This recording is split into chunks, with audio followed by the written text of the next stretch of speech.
Israel Iran போர் புதிய உச்சத்தை அடைஞ்சிருக்கு.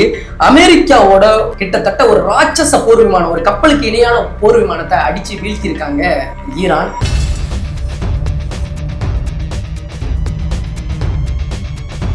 அதுக்கு பதிலடி கொடுக்கும் விதமா அமெரிக்கா ஈரானோட ஒட்டுமொத்த வர்த்தகம் நடக்கக்கூடிய கிட்டத்தட்ட 90% ஆயில் சப்ளை பண்ணக்கூடிய ஒரு தீவுல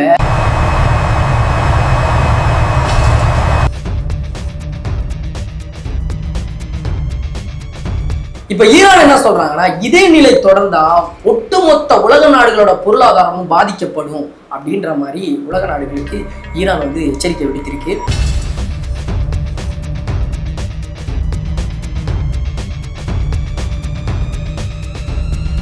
இன்னும் பல தகவல்களை விரிவா பார்ப்போம். Welcome to decode by MS Sarath. அமெரிக்காவோட ராட்சச ஒரு போர் விமானத்தை தான் ஈரான் அடிச்சு வீழ்த்திருக்காங்க. நாங்க தான் அந்த போர் விமானத்தை